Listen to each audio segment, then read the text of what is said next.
श्रद्धा सतां कुलजना प्रभवस्य लज्जा ता त्वां नता स्म परिपालय देवी विश्वम्।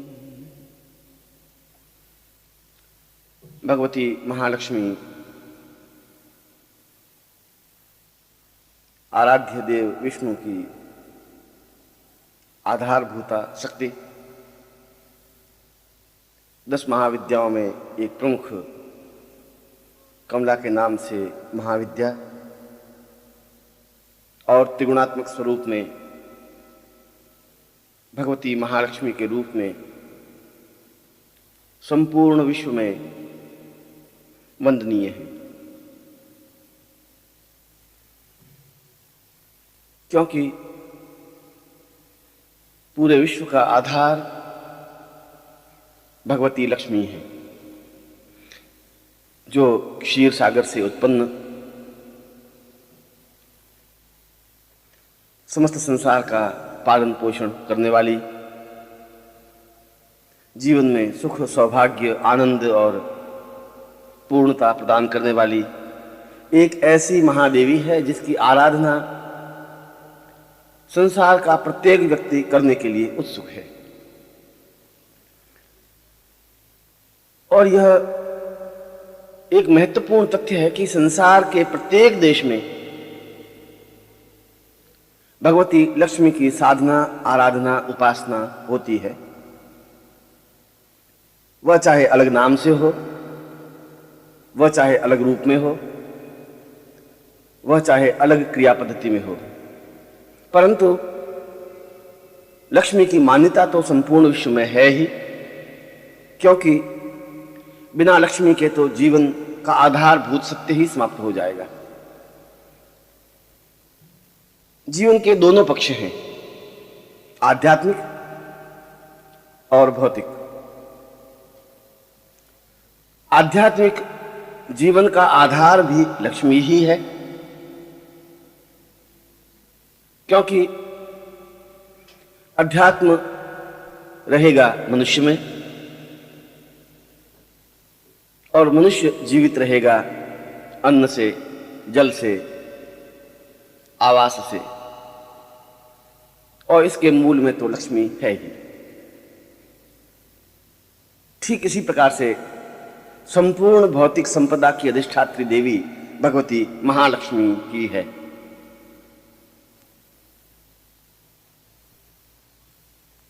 यह अलग बात है कि हम में से अधिकांश व्यक्ति गरीब, निर्धन, असहाय और अशक्त हैं, जिनके पास पूर्ण उपयोग में आने वाली वस्तुओं का भी अभाव है। पर इसका कारण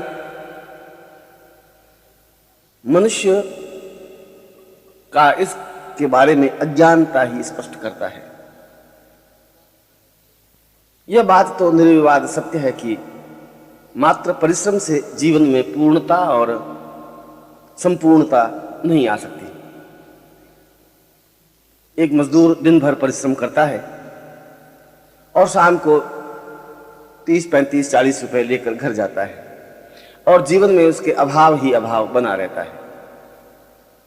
यद्यपि परिश्रम करने में तो उसने कोई कमी नहीं रखी, परंतु परिश्रम और मात्र परिश्रम से लक्ष्मी प्राप्त नहीं हो सकती। लक्ष्मी प्राप्ति तो देवी कृपा या भगवती महालक्ष्मी की साधना से ही संभव है। और जो व्यक्ति अहंकार से ग्रसित हैं, जो व्यक्ति नास्तिक हैं, जो व्यक्ति देवताओं को, आराधनाओं को, साधनाओं को, सिद्धियों को और मंत्रों को नहीं पहचानते या विश्वास नहीं करते, वे जीवन में एक बहुत बड़े अभाव को पार पोष रहे होते हैं। उनके जीवन में सब कुछ होते हुए भी कुछ भी नहीं होता। निर्धनता उनके चारों ओर मंडराती रहती है, भूख उसे व्यथित करती रहती है, जीवन की समस्याएं उसके सामने मुंह बाए खड़ी रहती है। वह चाहे अपने आप को कितना ही वीर, कितना ही साहसी सिद्ध कर दे, मगर यह कटु सत्य है कि वह जीवन में उस आनंद और उस मधुरता को, उस संपूर्णता और उस वैभव को प्राप्त नहीं कर सकता जो देवी कृपा या भगवती लक्ष्मी की कृपा से प्राप्त होती है। प्रत्येक व्यक्ति, वह चाहे गृहस्थ जीवन में हो, भौतिक जीवन में हो, सन्यासी हो, योगी हो, हिमालय में विचरण करने वाला हो, लक्ष्मी की कृपा का अवलंबन तो उसको लेना ही पड़ता है। और जो इस कटु सत्य को समझ लेता है, जो इस बात को समझ लेता है कि जीवन का आधारभूत सत्य भौतिक संपदा है और भौतिक संपदा के माध्यम से ही जीवन में पूर्णता और निश्चिंतता आ सकती है, वह लक्ष्मी की आराधना, लक्ष्मी का अर्चन और लक्ष्मी की कृपा का अभिलाषी जरूर होगा। मैं यह नहीं कहता कि कुमकुम अक्षत से पूजा की जाए, मैं यह भी नहीं कहता कि आरती उतारी जाए।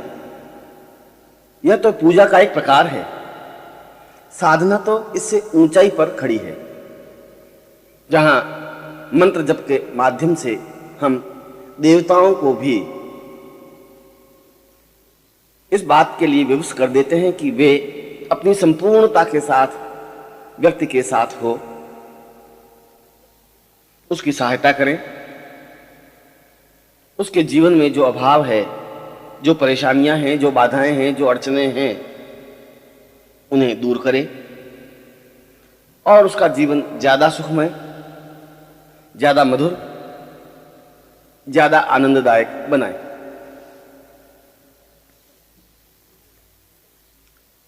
इसमें कोई दो राय नहीं कि जीवन में महाकाली और महासरस्वती की साधना भी जरूरी है, क्योंकि भगवती काली की साधना से जहां जीवन निष्कंटक और शत्रु रहित बनता है, व्यक्ति निश्चिंत होकर अपने पथ पर तेजी के साथ आगे बढ़ता है। महासरस्वती साधना के माध्यम से उसे बोलने की शक्ति प्राप्त होती है, उसका व्यक्तित्व निखरता है, वह समाज में सम्माननीय और पूजनीय होता है। मगर यह सब तब हो सकता है जब लक्ष्मी का आधार हो। यस्यास्ति वित्तम स नरः कुलीन स पंडितः स गुणवान स गुणज्ञ स एव वक्ता सच दर्शनीयम सर्वे गुणा कांचनमाश्रयन्ते। जिसके पास लक्ष्मी की कृपा है, यस्यास्ति वित्तम स नरः कुलीन, समाज उसको समझदार समझता है, प्रतिष्ठित समझता है, ऊंचे खानदान का समझता है। स पंडित, उसको पंडित कहते हैं, विद्वान कहते हैं। स गुणज्ञ, लोग उससे सलाह लेते हैं, उसके पास बैठते हैं, उससे मित्रता करने का प्रयत्न करते हैं। जिसके पास लक्ष्मी की कृपा होती है, वह अपने आप अच्छा वक्ता बन जाता है। स एव वक्ता सच दर्शनीयम, लोग उसका सम्मान करते हैं, समाज में पूजा करते हैं, उसके पास बैठने और उसकी मित्रता करने के लिए प्रयत्नशील होते हैं। कवि कह रहा है कि सर्वे गुणा कांचनमाश्रयन्ते, यह सब गुण मनुष्य के नहीं है, यह तो भगवती लक्ष्मी की कृपा के गुण हैं जो उस मनुष्य को प्राप्त है। पर प्रश्न उठता है कि क्या प्रत्येक मनुष्य के लिए लक्ष्मी की साधना आवश्यक है?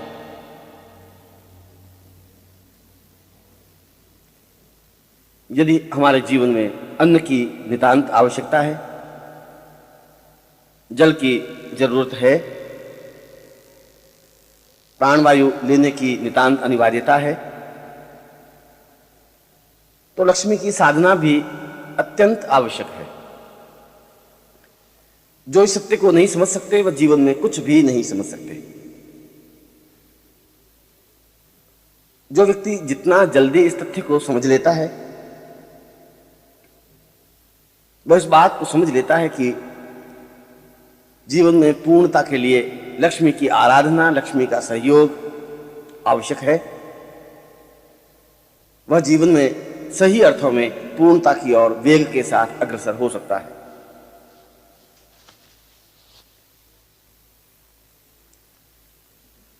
यह जरूरी नहीं है कि कोई योगी या सन्यासी या साधु या साधक ही लक्ष्मी की साधना करे। लक्ष्मी की साधना तो कोई भी कर सकता है, चाहे पुरुष हो, चाहे स्त्री हो, चाहे बालक हो, चाहे वृद्ध हो, चाहे अमीर हो, चाहे निर्धन हो। लक्ष्मी की साधना से ही जीवन में अनुकूलता और पूर्णता आ सकती है। जीवन सुखमय बन सकता है, जीवन में श्रेष्ठता, जीवन में पूर्णता, जीवन में सौभाग्य, जीवन में सुख और संपन्नता आ सकती है। और किसी भी देवता की साधना से यह संभव नहीं है। चाहे हम रुद्र की साधना करें, चाहे ब्रह्मा की साधना करें, चाहे इंद्र, मरुदगण, यम, कुबेर की साधना करें, ये सब गौण है। वैभव और लक्ष्मी की अधिष्ठात्री देवी तो भगवती लक्ष्मी ही है। और मात्र लक्ष्मी की साधना के माध्यम से व्यक्ति अपने अभावों को दूर कर सकता है,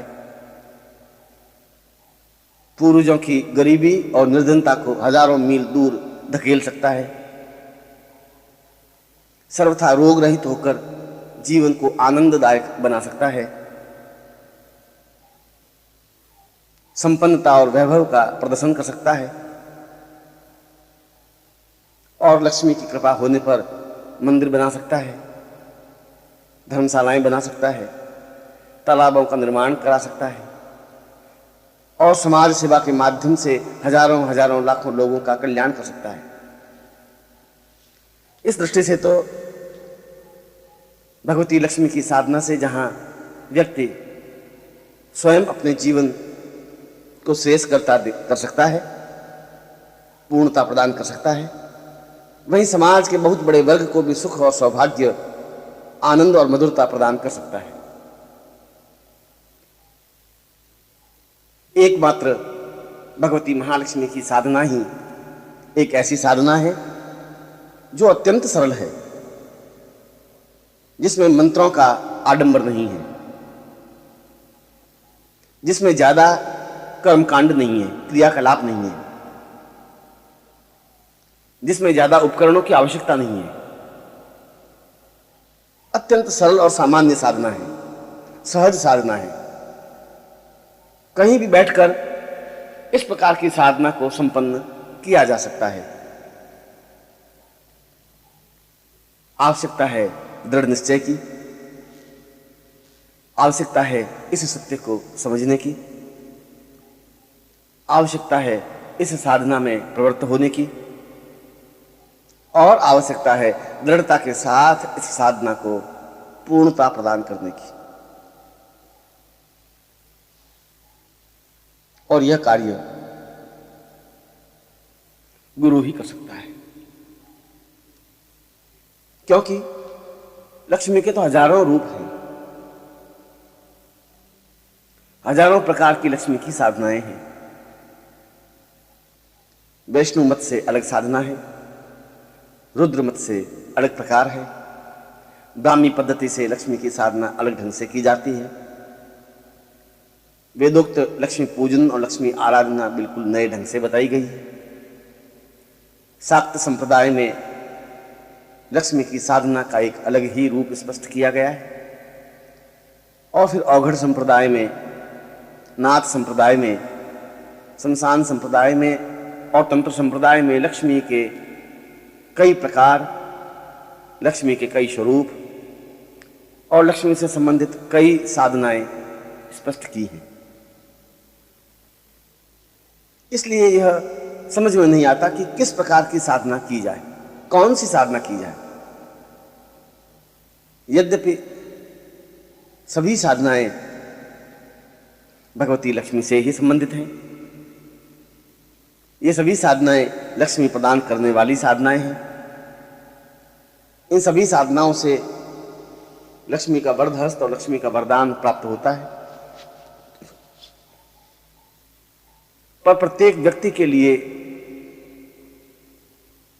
एक अलग प्रकार की साधना ही मान्य है, क्योंकि प्रत्येक व्यक्ति दूसरे व्यक्ति से भिन्न है। उसकी प्रकृति, उसका आकार, उसका चिंतन, उसकी विचार पद्धति, उसके जीवन निर्माण के तंतु सब कुछ अलग अलग है। और अलग अलग है तो फिर लक्ष्मी का स्वरूप भी अलग अलग है। उस अमुक व्यक्ति के लिए किस प्रकार की साधना उपयुक्त है, कौन सी साधना उपयुक्त है, किस तरीके से लक्ष्मी की साधना संपन्न की जाए, यह सब विचारणीय है और इसका ज्ञान केवल गुरु ही दे सकता है, जो उसका पथ प्रदर्शक है, जो उसको रास्ता बताने वाला है, जो उसके जीवन का निर्माण करने वाला है, जो उसकी बाधाओं और परेशानियों के बीच स्तंभ की तरह खड़ा है। क्योंकि गुरु को इन सारी पद्धतियों का ज्ञान होता है, यदि वह सही अर्थ में गुरु है। यदि पाखंडी है, ढोंगी है, तो वह शिष्य को कोई ज्ञान नहीं दे सकता, क्योंकि जब उसको स्वयं को ही ज्ञान नहीं है तो वह शिष्य को क्या ज्ञान देगा।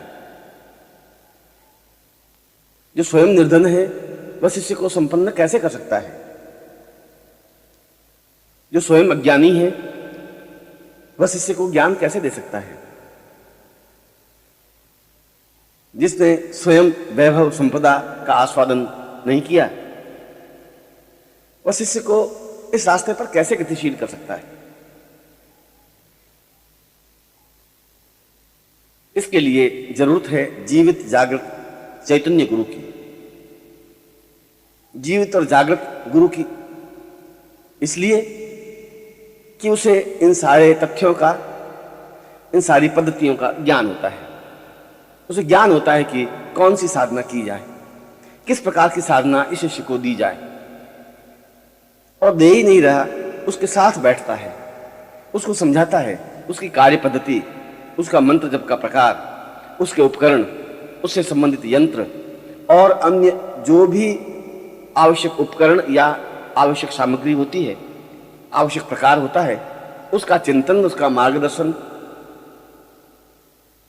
गुरु प्रदान करता है। और उस रास्ते पर चलकर वह शिष्य भगवती महालक्ष्मी की कृपा प्राप्त कर लेता है, जीवन में सभी दृष्टियों से पूर्णता प्राप्त कर लेता है, जीवन के अभावों को दूर कर लेता है, समस्याओं को मिटा लेता है और वह सब कुछ प्राप्त कर लेता है जो जीवन में आवश्यक है, अनिवार्य है, आनंददायक है, मधुर है, पूर्णता प्रदायक है।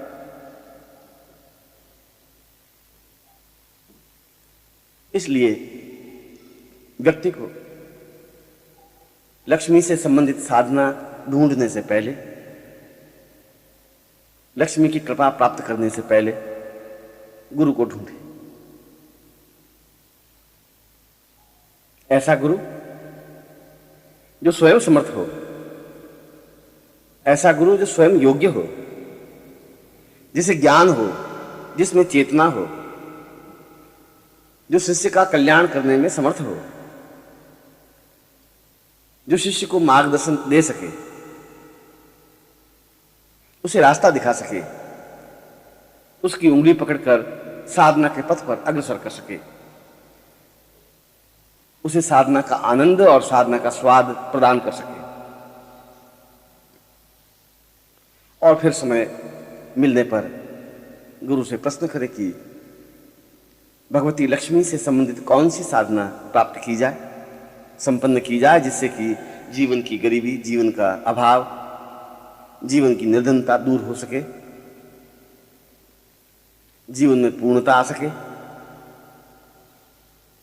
जीवन में संपन्नता आ सके, ऐश्वर्य आ सके, श्री और सौभाग्य आ सके।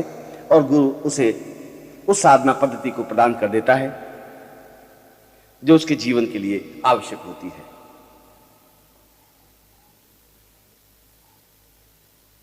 इस प्रकार की साधना योगी, गुरु, मार्गदर्शक, विद्वान, शास्त्र कोई भी प्रदान कर सकता है। मगर इस बात का ध्यान रहे कि हमारे मन में एक ललक हो, एक चेतना हो, एक विचार हो कि हमें इस साधना को संपन्न करना ही है। जब तक साधक में एक जोश, एक चेतना नहीं होती, ललक नहीं होती, जब तक साधक में ये आत्मविश्वास नहीं होता कि उसे साधना करनी ही है,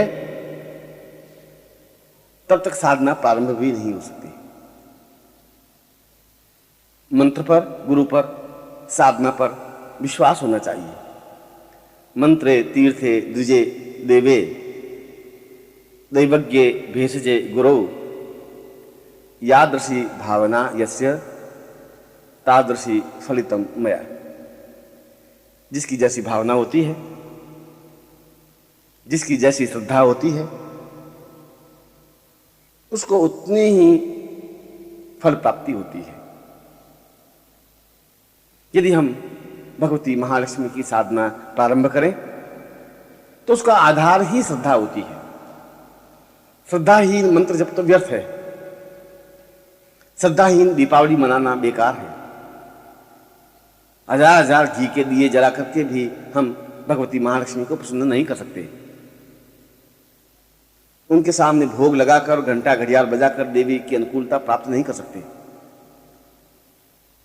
यह तो हम कई वर्षों से करते आ रहे हैं। कई वर्षों से दीपावली की रात्रि को दीपों की जगमगाहट करते आ रहे हैं, आतिशबाजी फोड़ते आ रहे हैं, भगवती महालक्ष्मी का चित्र घर में स्थापित करके और उसके सामने अगरबत्ती, धूप, दीप लगाते आ रहे हैं, भोग लगाते आ रहे हैं, घंटा घड़ियाल बजाते आ रहे हैं, मगर हम वहीं के वहीं हैं जहां थे। क्या कारण है? इतना सब कुछ करने के बावजूद भी हमें फल क्यों नहीं मिल रहा है? इसके मूल में अश्रद्धा है, औपचारिकता है, एक निर्वाह है कि हमें दीपावली मनानी है, दीपावली मनानी है, हमें लक्ष्मी का पूजन करना है, लक्ष्मी का पूजन करना है। और जो तुम्हारे पंडित आते हैं, जो तुम्हारे पुरोहित आते हैं, उनको खुद को भी लक्ष्मी की साधना और मंत्र का ज्ञान ही नहीं होता। वह तो उसी ढर्रे के साथ मंत्र जब बोल लेते हैं जो उनके बाप दादों ने उनको सिखाया हुआ होता है। उनको यह भी ज्ञान नहीं होता कि यह मंत्र जब सही है भी कि नहीं, इसको करना चाहिए या नहीं, इसको किस तरीके से संपन्न करवाना चाहिए, इसका कोई ज्ञान उसको नहीं होता। वह तो लकीर के फकीर होते हैं, वे स्वयं श्रद्धाहीन होते हैं, फलस्वरूप साधक भी श्रद्धाहीन ही रह जाता है। इसलिए भगवती महालक्ष्मी की साधना, उनकी प्रसन्नता प्राप्ति, उनसे वरदान प्राप्त करने के लिए यह नितांत अनिवार्य है कि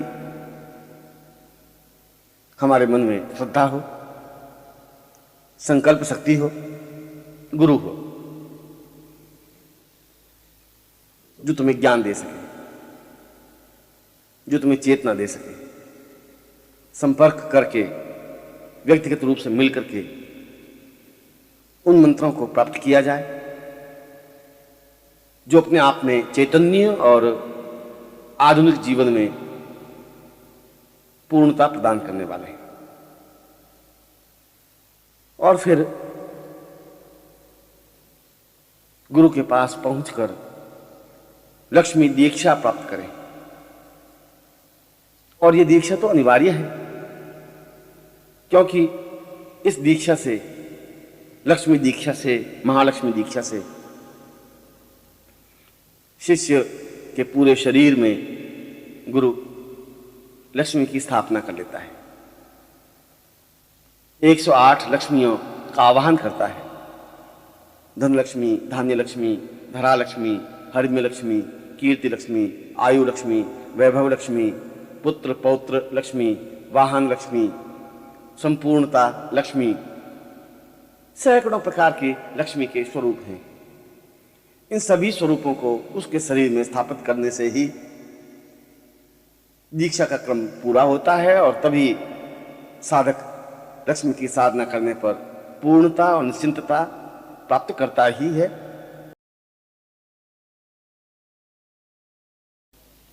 अभी मैंने बताया कि भगवती महालक्ष्मी की साधना करने से पूर्व यदि व्यक्ति अपने गुरु से या विद्वान से भगवती महालक्ष्मी की दीक्षा प्राप्त कर लेता है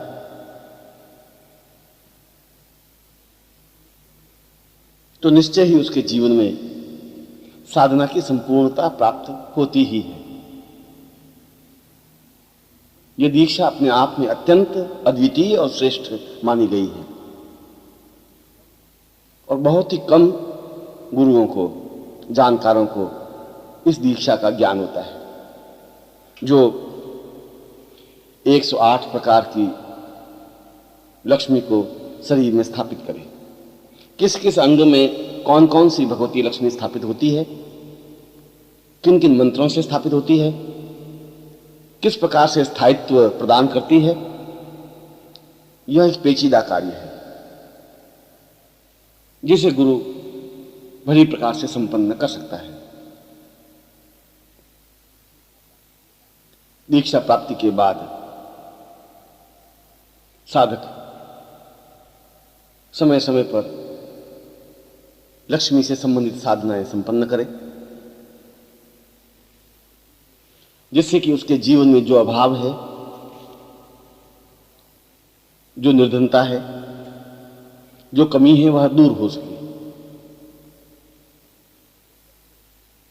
कुछ तथ्य लक्ष्मी से संबंधित जान लेने चाहिए।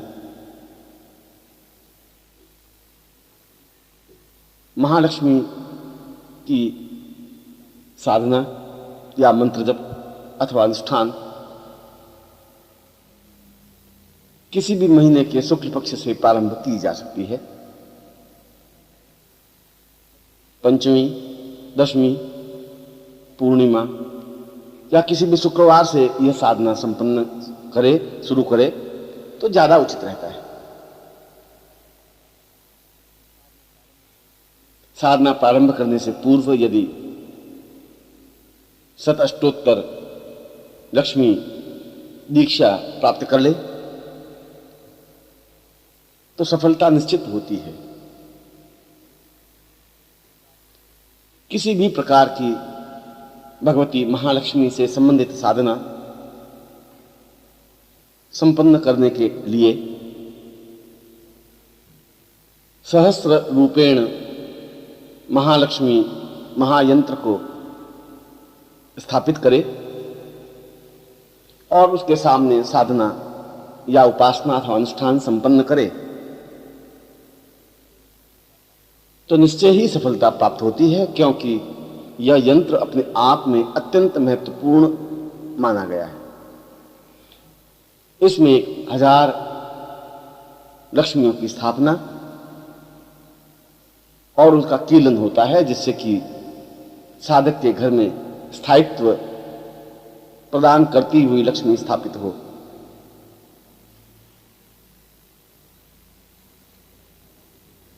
इसमें कमल पुष्प, गुलाब के पुष्प का प्रयोग पूजन के समय करें और कमलगट्टे की माला से मंत्र जप हो या स्फटिक माला से मंत्र जप हो तो ज्यादा उचित माना गया है। इस प्रकार की साधना व्यक्ति अपने घर में या पूजा स्थान में अकेले या पत्नी के साथ संपन्न कर सकता है। इनमें से मैं कुछ प्रयोग जो अत्यंत गोपनीय और महत्वपूर्ण है दे रहा हूं। इन प्रयोगों को प्रत्येक व्यक्ति को और साधक को संपन्न करने ही चाहिए।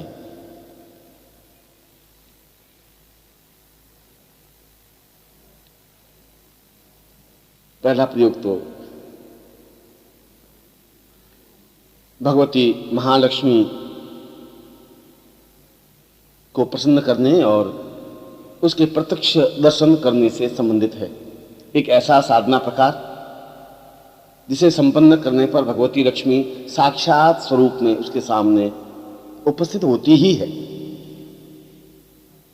आवश्यकता है श्रद्धा की, आवश्यकता है अनुष्ठान की, आवश्यकता है पूर्णता के साथ मंत्र जप करने की, क्योंकि यह साधना तो सर्वोत्तम है।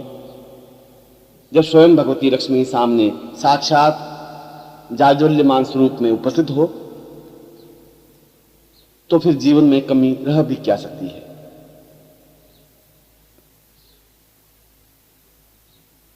इसके लिए साधक किसी भी शुक्रवार से साधना प्रारंभ करे और यह केवल 15 दिन की साधना है।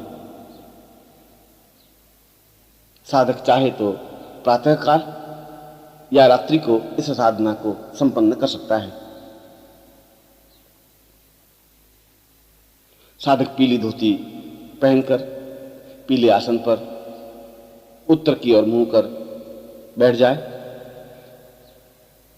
सामने शतष्टोत्तर महालक्ष्मी महायंत्र तो स्थापित हो ही, महालक्ष्मी प्रत्यक्ष यंत्र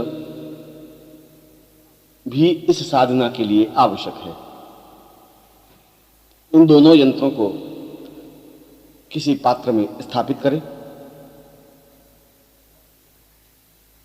और फिर जल से दूध, दही, घी, शहद, शक्कर, पंचामृत से स्नान कराकर पहुंचकर यंत्रों पर केसर से 5-5 बिंदियां अंकित करें, गुलाब के पुष्प समर्पित करें, इत्र लगाए, अक्षत, धूप, दीप, नैवेद्य समर्पण करें और सामने शुद्ध घृत का दीपक लगाए। फिर कमलगट्टे की माला से मंत्र जप संपन्न करें।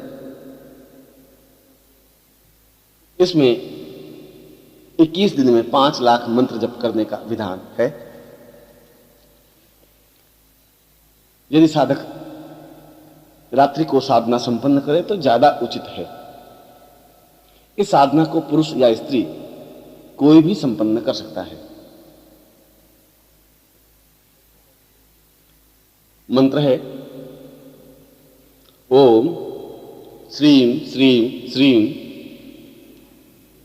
भगवती महालक्ष्मी प्रत्यक्ष आगच्छ आगच्छ दर्शय दर्शय श्रीं श्रीं श्रीं फट। जब मंत्र जब पूरा हो जाए तो 10,000 कमल बीजों से घृत की आहुतियां प्रदान करें। यह यज्ञ 1 दिन में ही संपन्न हो जाना चाहिए। इसी मंत्र से, जिस मंत्र से वह मंत्र जाप संपन्न कर रहा है, यज्ञ के बाद 5 कुमारी कन्याओं को भोजन कराए, यथोचित वस्त्र दान, दक्षिणा आदि प्रदान करें। तो उस रात्रि को भगवती महालक्ष्मी साक्षात स्वरूप में उसके सामने प्रकट होती ही है, क्योंकि यह अनुभूत प्रयोग है। इसे कई साधकों ने संपन्न किया है और इसका लाभ उठाया है।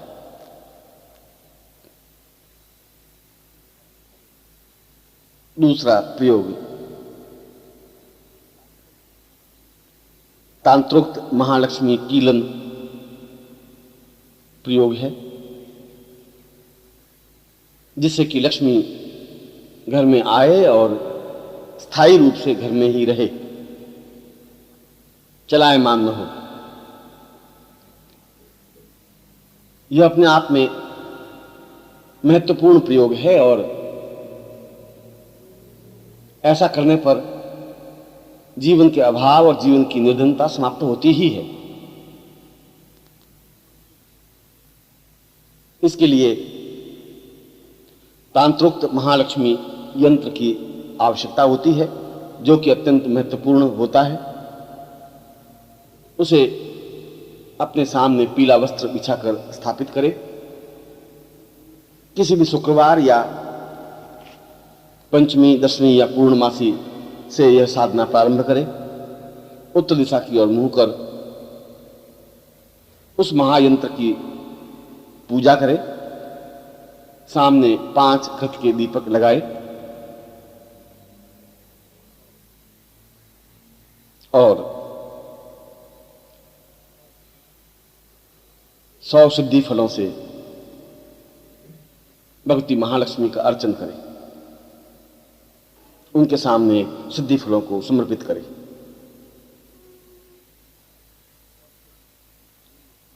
और फिर निम्न मंत्र का 1.25 लाख मंत्र जब संपन्न करें। मंत्र है ओम श्रीं ऐं ऐं श्रीं श्रीं महालक्ष्मी आबद्ध आबद्ध ऐं ऐं श्रीं श्रीं फट। जब मंत्र 3, 5, 9 या 11 दिन में संपन्न हो जाए, तब कमल बीजों से 10,000 आहुतियां घृत में मिलाकर समर्पित करें। इसमें 10,000 कमल बीज आवश्यक हैं और प्रत्येक कमल बीज मंत्र सिद्ध हो। बाजारी कमल बीज जो बाजार में बिक रहे हैं, जो बाजार में प्राप्त हो रहे हैं, ऐसे कमल बीजों से साधना में सिद्धि नहीं प्राप्त हो सकती, क्योंकि कमल बीज में से प्रत्येक दाना मंत्र सिद्ध होना आवश्यक है।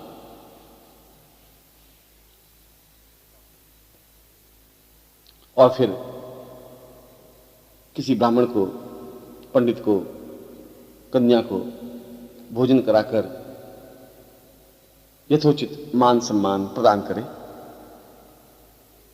ऐसा करने पर उसके घर में महालक्ष्मी स्थायित्व प्रदान करती है। एक और महत्वपूर्ण प्रयोग है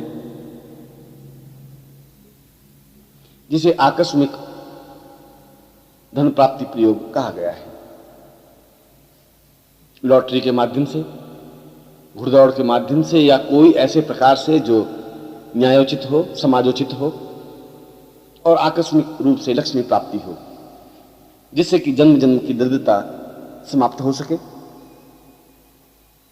घर में वैभव और संपन्नता आ सके, जीवन में पूर्णता और श्रेष्ठता प्राप्त हो सके। किसी भी पंचमी से यह प्रयोग प्रारंभ किया जा सकता है।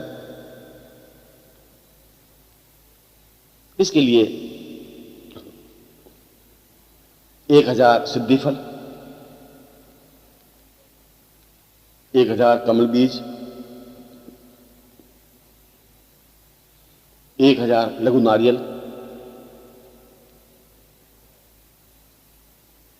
और 1000 चैतन्य लक्ष्मी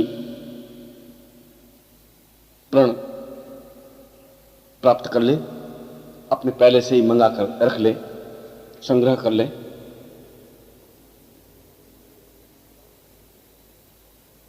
रात्रि को यह साधना प्रारंभ करें।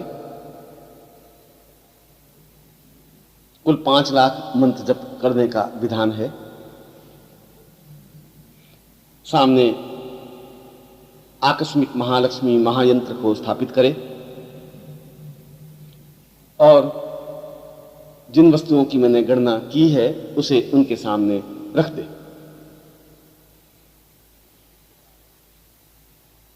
इसके बाद कमलगट्टे की माला से या स्फटिक माला से मंत्र जप संपन्न करें। इसमें मंत्र छोटा सा है मगर अत्यंत प्रभावपूर्ण है। मंत्र है ओम श्रीम आकस्मिक धन प्राप्तये श्रीम ओम। जब मंत्र जब पूरा हो जाए तो 4000 आहुतियां दें। जिन वस्तुओं की मैंने गणना 1,000 की है उनमें से प्रत्येक वस्तु को घी में मिलाकर उपरोक्त मंत्र से ही अग्नि में आहुति दे और यथासंभव कुमारी कन्याओं को भोजन संपन्न कराए। ऐसा करने पर साधक को स्वप्न में संकेत मिल जाता है कि उसे कौन सा प्रकार अपनाना है जिससे कि आकस्मिक धन प्राप्ति हो सके। किस युक्ति से, किस तरकीब से, किस प्रयत्न से वह अपनी दरिद्रता दूर कर सकता है, पूर्णता प्राप्त कर सकता है, वैभव और संपन्नता दे सकता है। यह प्रयोग भी अत्यंत महत्वपूर्ण है। आवश्यकता इस बात की है कि साधक में श्रद्धा हो, विश्वास हो और निश्चल भाव से इस साधना को संपन्न करने की इच्छा रखता हो।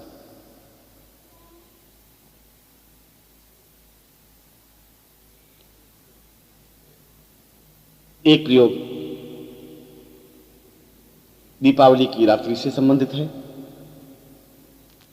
दीपावली की रात्रि को ही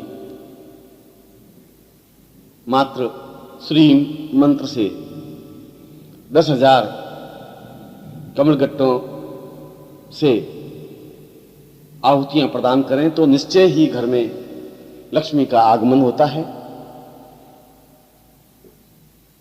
और दरिद्रता समाप्त होती है।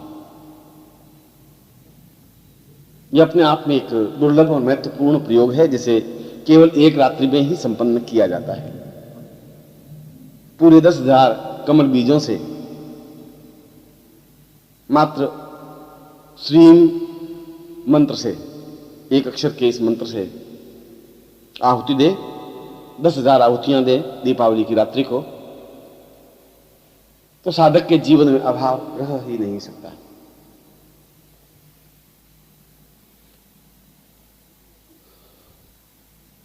यदि यह प्रयोग संपन्न करे और नित्य अपने घर में लक्ष्मी सूक्त का श्रवण करे, सुने या उच्चारण करे, तब भी निरंतर जीवन में आर्थिक उन्नति होती ही रहती है। व्यापार में वृद्धि, आर्थिक उन्नति, भौतिक सुख, सौभाग्य, ऐश्वर्य प्राप्त होता ही है। मैं लक्ष्मी सूक्त का उच्चारण कर रहा हूं। यदि नित्य इस सूक्त को ही घर में बजाएं सुबह, तब भी जीवन में अनुकूलता प्राप्त हो सकती है। और यदि साधक इसके नित्य 101 पाठ संपन्न करे और केवल 11 दिन संपन्न करे,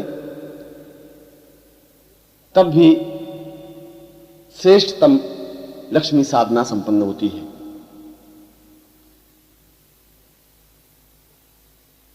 मैं उस श्री सूक्त को स्पष्ट कर रहा हूं, जिसे रोज प्रातःकाल घर में बजाना, श्रवण करना और मनन करना अत्यंत उपयोगी, महत्वपूर्ण और लक्ष्मी प्रदायक माना गया है। ओम हिरण्यवर्णां हरिणीं सुवर्ण रजतस्रां चंद्राहिरणमयी लक्ष्मी जात वेदो मावह ताम आवह जात वेदो लक्ष्मी मंथगामिनीं यस्यां हिरण्यं विन्देयं गामस्वं पुरुषानहम् अश्वपूर्वां रथमध्यां हस्तिनाद प्रबोधिनीं श्रियं देवीं उपभय श्रीर्मां देवी जुंसतां कांसोस्मितां हिरण्यप्राकारा माद्रा ज्वलन्ततप्तां तर्पयन्तीं पद्मे स्थितां पद्मवर्णां तामिहोपभये श्रियं चन्द्राप्रभासां यस्याज्ज्वलन्ती श्रियं लोके देवजुष्टामुदारां तां पद्मिनीं शरणमहं प्रपद्ये अलक्ष्मीर्मे नसितां त्वां वृणोमि। आदित्यवर्णे तपसोऽधिजातो वनस्पतिस्तव वृक्षोऽथ बिल्वः तस्य फलानि तपसानन्तु मायान्तरायाश्च बाह्या अलक्ष्मी उपैतुमां देवसखः कीर्तिश्च मणिना सह प्रादुर्भूतोऽसु राष्ट्रेऽस्मिन् कीर्तिमृद्धिं ददातु मे। क्षुत्पिपासामला ज्येष्ठा अलक्ष्मीर्नाशयाम्यहम् अभूतिम् असमृद्धिं च सर्वान् मे गृहात्। गन्धद्वारां दुराधर्षा नित्यपुष्टा कृष्णीम् ईश्वरीश्वरभूतानां तां ह्योपबहे श्रियम् चन्द्राप्रभासां यस्याज्ज्वलन्ती श्रियं लोके देवजुष्टामुदारां तां पद्मिनीं शरणमहं प्रपद्ये अलक्ष्मीर्मिस्तां त्वां वृणोमि। आदित्यवर्णे तपसोऽधिजातो वनस्पतिस्तव वृक्षोऽथ बिल्वः तस्य फलानि तपसानन्तु मायान्तरायाश्च बाह्या लक्ष्मी उपैतुमां देवसखः कीर्तिश्च मणिना सह प्रादुर्भूतोऽसु राष्ट्रेऽस्मिन् कीर्तिमृद्धिं ददातु मे। क्षुत्पिपासामला ज्येष्ठा लक्ष्मीर्नाशयाम्यहम् अभूतिम् असमृद्धिं च सर्वान् मे गृहात्। गन्धद्वारां दुराधर्षा नित्यपुष्टा करीषिणीम् ईश्वरीश्वरभूतानां तां ह्योपबहे श्रियम् चन्द्राप्रभासां यस्याज्ज्वलन्ती श्रियं लोके देवजुष्टामुदारां तां पद्मिनीं शरणमहं प्रपद्ये अलक्ष्मीस्तां त्वां वृणोमि। आदित्यवर्णे तपसोऽधिजातो वनस्पतिस्तव वृक्षोऽथ बिल्वः तस्य फलानि तपसानन्तु मायान्तरायाश्च बाह्या लक्ष्मी उपैतुमां देवसखः कीर्तिश्च मणिना सह प्रादुर्भूतोऽसु राष्ट्रेऽस्मिन् कीर्तिमृद्धिं ददातु मे। मनसः काममाकोतिं वाचा सत्यं सीमहि पशूनां रूपमनस्य मयि सैताम्यसः श्रिये जातः श्रियं पूर्वं श्रियं देव वदाम्यहम् चिन्तयेत् भवतां पूर्णं पवित्रं पूर्वतां वरम्। लक्ष्मी कृपा वदां पूर्वं श्रीते सवितां सुराः दीर्घो वैश्यां धनं लक्ष्मी धान्यलक्ष्मी वसं प्रियः कीर्तिश्च मणिभ्रां पूर्वं सचिन्त्यं वदां पूर्वः सूर्यं प्रकाशबिन्दुश्च पूर्वौ सद्दां सदैव वदः आत्युर्पूर्वतां पूर्वाचिन्त्यं सा सवितां पुरः देवीश्च देव्यै सहिते पूर्वद्युम्मावदः आप सृजन्तु पूर्वासां दीर्घस्यां भवतां प्रभु चैतन्यं लक्ष्मीतां पूर्व सर्वसिद्धिप्रदायकम्। धनं धान्यं धरा हर्म्यं कीर्ति आयुर्यशप्रियम् तुर्गान् दन्तिनः पुत्रा महालक्ष्मी प्रेक्ष मे। धनं लक्ष्मी महालक्ष्मी धान्यलक्ष्मी महीय च कीर्तिलक्ष्मी महायच्च महालक्ष्मी प्रेक्ष मे। पुत्र पौत्र महालक्ष्मी आविद्यां भवतं प्रियं देवज्ञां देवतां पूर्वं महालक्ष्मी प्रेक्ष मे। सवितां सहितं सर्वे यदा बिन्दु महे प्रियं पूर्णतां देवतां तुल्यं महालक्ष्मी प्रेक्ष मे। आवाहनं न जानामि विसर्जनं पूजा न चैव न जानामि क्षमस्य परमेश्वरी। मंत्रहीनं क्रियाहीनं भक्तिहीनं सुरेश्वरी यद पूजितं मया देवी परिपूर्णं तदस्तु मे। इस स्तोत्र को नित्य यदि पाठ किया जाता है, उच्चारण किया जाता है या नित्य इसको घर में बजाया जाता है तो निश्चय ही घर में लक्ष्मी का आगमन होता है, स्थायित्व प्राप्ति होती है और जीवन में सुख संपदा ऐश्वर्य भोग विलास संपन्नता और श्रेष्ठता उस साधक को प्राप्त होती ही है। इसीलिए तो जीवन में भगवती महालक्ष्मी की साधना को जीवन की सर्वश्रेष्ठ साधना कही गई है। और भगवती महालक्ष्मी संपूर्णता के साथ आप लोगों को, साधकों को, श्रोताओं को प्राप्त हो, मैं ऐसा ही आशीर्वाद प्रदान कर रहा हूं।